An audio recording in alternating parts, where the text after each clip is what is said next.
Welcome to Resolutions, a podcast about dispute resolution and prevention. This podcast is a project by the ABA section of dispute resolution to increase the avenues where we can connect. This week, I'm sitting with 2022 Aviation Mediation Week co-chairs Felicia Harris-Haas, Scott Levin, and Ellie Vilendrer to discuss what is Mediation Week, what can we expect this year from Mediation Week, why should people attend Mediation Week, what topics will be covered in the panel discussion, what other resources are available to registrants, who should attend, sponsorship opportunities, and how do you register. Felicia is a Texas lawyer and mediator credentialed by the Texas Mediator Credentialing Association and an arbitrator on the American Arbitration Association's commercial, energy, and consumer panels. For more than 2 decades, Felicia's practice is focused on complex commercial disputes. Felicia has been a lawyer for nearly 25 years, and since 2021, her peers have recognized her among the best lawyers in America for commercial litigation. She's a member of the ABA's Mediation and Early Dispute Resolution Committees and chair of this year's ABA Mediation Week program. Scott is the chief peacemaker and founding partner at San Diego Divorce, Mediation, and Family Law. He received his law degree from the University of Virginia School of Law and practices as a family law attorney and mediator throughout California. Ellie is an arbitrator, mediator, and co-chair of the Early Dispute Resolution Committee of the American Bar Association's Dispute Resolution Section. She is a Southern California super lawyer and Martindale-Hubbell AV rate attorney. She has extensive experience serving healthcare software and technology companies, ranging from startups to publicly traded companies, in roles including privacy counsel, intellectual property counsel, and outside general counsel. Welcome, everyone. Before I get into the questions, I wanted to ask the group, what is early dispute resolution? Now, this is kind of like I know early dispute resolution is kind of a broad range of things. Like I've heard of everything from early neutral evaluations, maybe early mediation, early in the litigation process. A company might bring somebody in to do workplace investigations if they think a lawsuit or something like that's about to be filed, maybe even internally using an ombudsman. So anybody can jump out and answer this question. What is early dispute resolution? Hey, Aaron, thank you so much, first of all, for having us on the show. So I'll take this question as the co-chair of the EDR committee.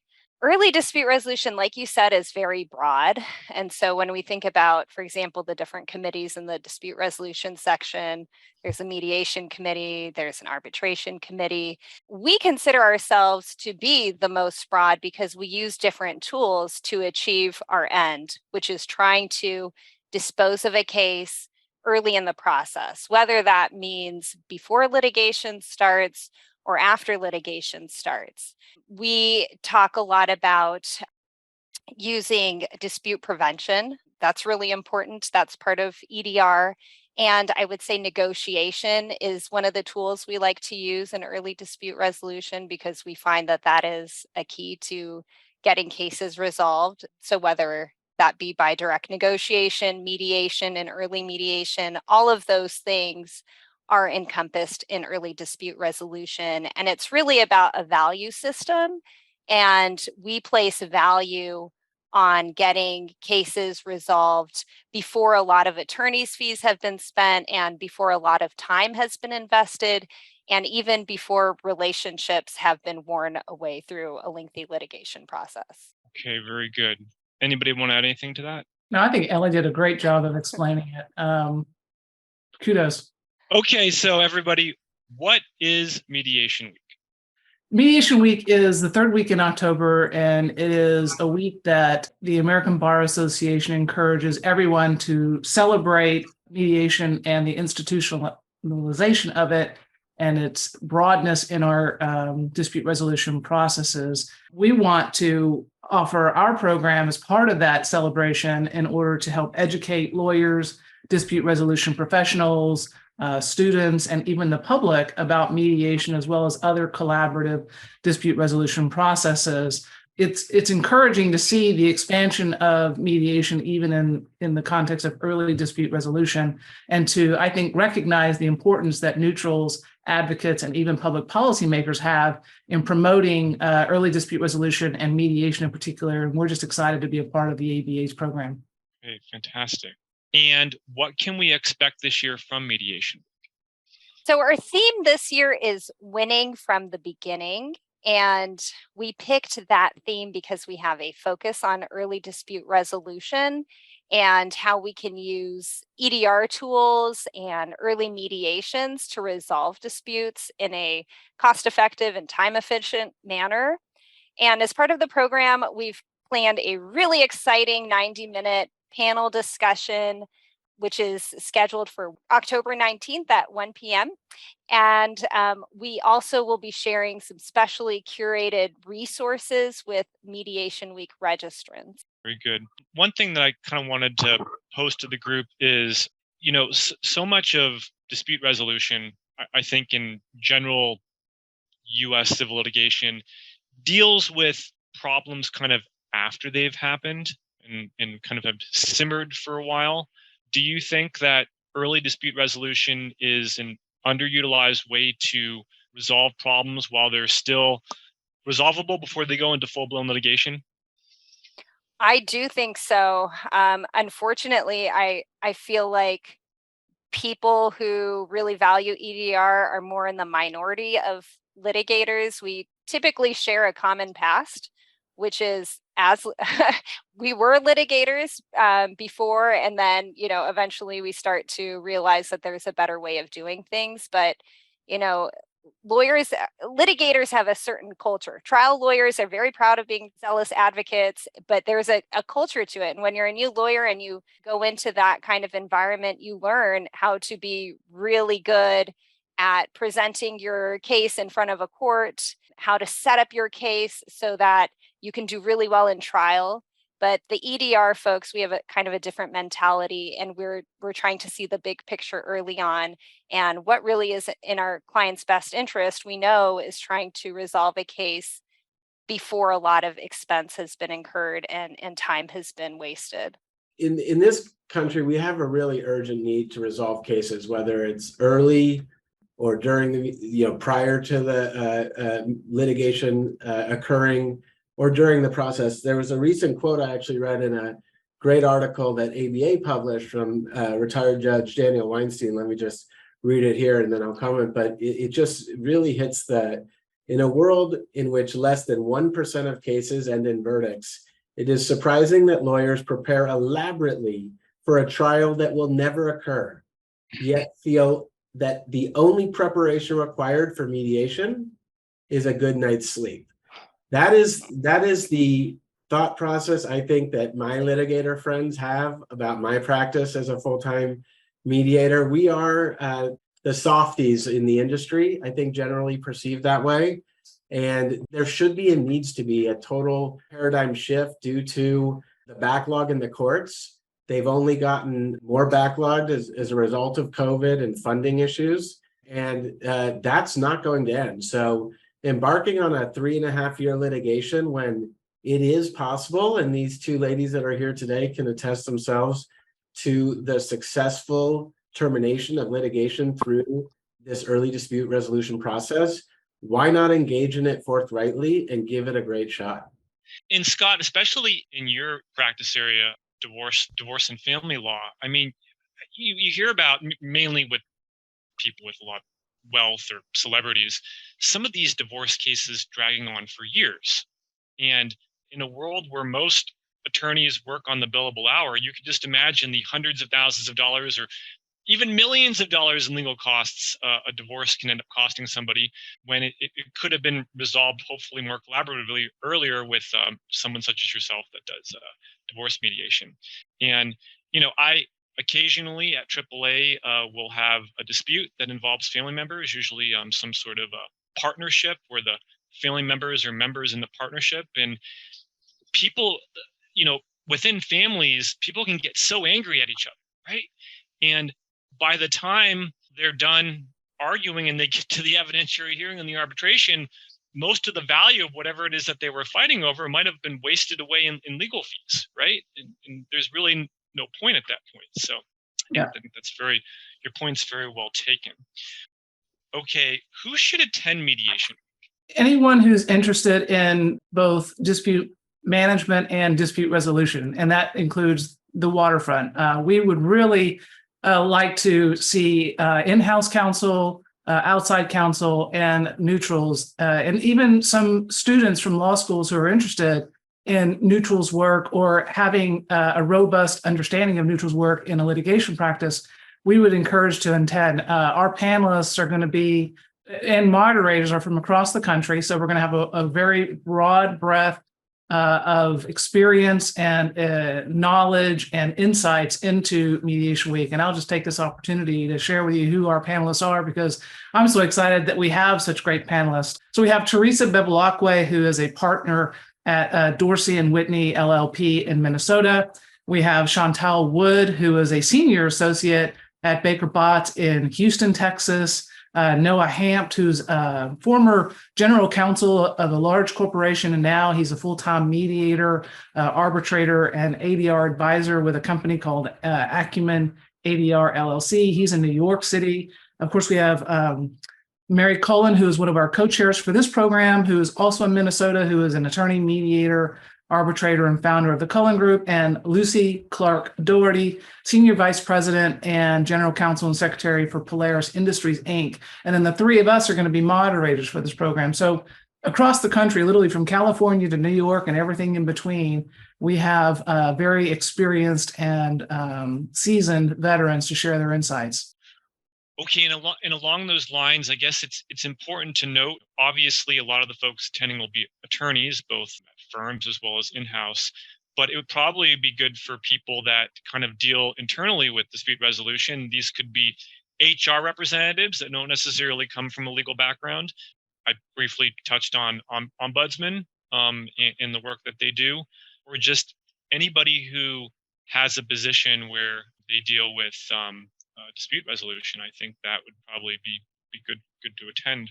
Absolutely. And Aaron, I would just, I think, add at this point how excited we are about being able to offer anyone interested in this programming and anyone interested in early dispute resolution to share with us their questions. We're inviting anyone who's interested in being a part of the program to actually be a part of the program by submitting their questions. And they can do that by emailing me or Ellie or Scott or Mary, or going through the LinkedIn, go to LinkedIn and see the American Bar Association's dispute resolution site and dropping the questions in there.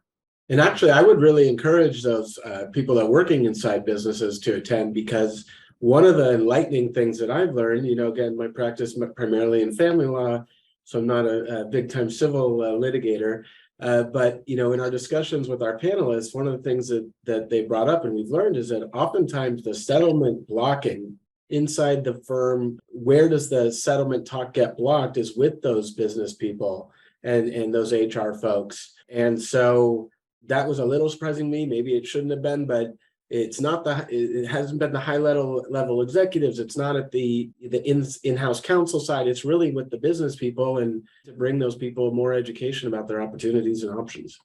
Great point, Scott. Why should people attend Mediation Week? Yeah, just to kind of follow up on what we've said, is we want to teach lawyers and mediators and people that work inside the businesses that are involved in potential litigation about early dispute resolution processes and the advancements that have been made in the effectiveness of those tools, and to bring those tools to their attention and to make EDR a true priority in the way that they practice and go about running their businesses. And Scott, you briefly touched on it, but specifically, what topics are actually going to be covered in the panel discussions and how it's broken out? We're going to, it's a packed full of information for the amount of time that we're being given. So we're going to cover effective strategies to encourage voluntary willingness to mediate early, whether you are trying to persuade the attorneys, the firm themselves, your client, on how to do so and the advantages there too. And then how a mediator can prepare for an effective early mediation, and how parties can use an objective case evaluation to make that process a successful outcome for them and their clients. Yeah, and we'll also touch on, Aaron, some of the things that attorneys and in-house or even executives might be looking for in a mediator. What kind of traits or experience might be helpful to a particular kind of case, and also what parties might consider when opportunities for using a mediator for the negotiation or a non-mediator negotiation, just having a straight business-to-business person negotiation we'll have all those conversations happening from various and sundry of perspectives. Now, a lot of the folks attending will likely be mediators themselves, maybe some people that specialize in early dispute resolution. Will there be any tips or tricks on how one can build a successful early mediation dispute resolution career or anything like that? I'm sure we'll hear some of that, but we haven't focused on marketing so much or building a practice as much as educating and expanding the understanding of how to use early dispute resolution. To sort of harp on something that you said earlier, I just want to chime in on that a little bit. Most litigators and most business people, because of the way the media portrays dispute resolution, think of dispute resolution really as a linear, either litigation or arbitration. They don't think about mediation as a part of dispute resolution. They think of it as an alternative to dispute resolution. The way I look at that, the way I talk to various lawyers about that is to say, it really is litigation and arbitration are really wonderful, but they're really the default. That's where everyone goes when they don't know other ways of resolving their disputes. And you're subject to the rules of civil procedure, the rules of evidence, or the rules of some organization you didn't necessarily define. And you're asking a third party, someone that doesn't have an interest, to make decisions for you. In mediation, the great thing is it's really, you keep control. You can define how you want the process to unfold to a large part, and you can engage in a conversation in a collaborative way as opposed to a confrontational way or in an adversarial way, and try to come with an outcome that benefits all in a multi-level perspective versus a binary perspective, which is what you get in the court system. So that's a long way of saying, I hope that one of the things we're able to achieve is to continue the promotion of the notion that mediation is not alternative. It is a part of the dispute resolution process. And instead of looking at it in down the road after months of discovery or after motions for summary judgment or after experts have been disclosed and their depositions have been taken, thinking about having that conversation earlier and using it to structure either a resolution or a path forward to more linearize that process of discovery if necessary. The practice has developed and changed, I think, dramatically in recent times because of people like Ellie and Felicia coming into it. In the past, where you were just asking retired judges who, are great in their own way, but to bring a mediation to them and have them kind of treat it like a quasi, litigation where they're being asked to make rulings, essentially. Now you have people with tremendous experience in the actual practice of running these big cases, working to help resolve them. They're young, they're active, they have energy, they bring solutions, they're creative. And it's really, I think, changed the result that clients experience as a result. I think that's an important point, Scott. Judges make great mediators and arbitrators. On the mediation side, occasionally you'll find a judge who likes to spend most of the mediation session telling old war stories from the bench or whatnot. And the parties may or may not be interested in hearing those stories, but the judge is going to tell them anyways, right?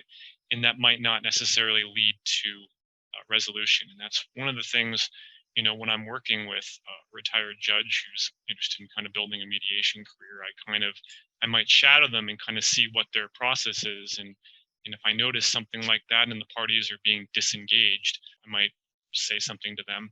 But obviously, Ellie and Felicia don't have that background, so it's not an issue with them. So tell me what other resources are available to registrants, and then specifically, I want to learn about this this video that you guys put together. I had no idea you guys were going to do a separate video. Yeah, well, I'm really excited, Aaron, about the resources we're going to be sharing for Mediation Week. We're going to have outstanding content every single day of the week. We have actually handpicked authors to write for Mediation Week. We have also discussed the themes and the ideas that we wanted to share that week. And so we've worked closely with the authors who are all very experienced and to come up with, content that's really going to make an impact and that's really going to be useful.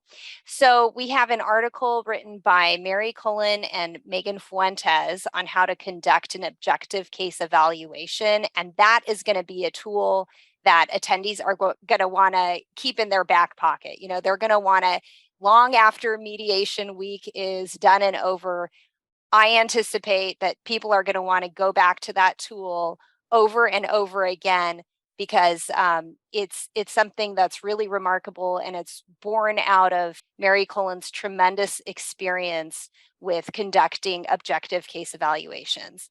We also have an article written by Rachel Gupta on why early mediations succeed or fail and how to maximize chances for success from a mediator's perspective.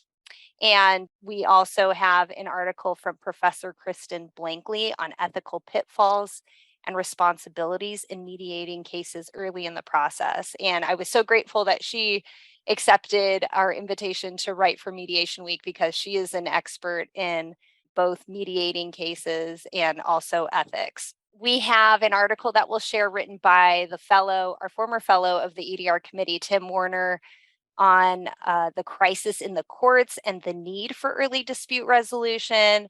And finally, as you mentioned, we'll be sharing a 1-hour video, which I created to teach lawyers the most important and effective strategies they can use to succeed in mediation or a direct negotiation.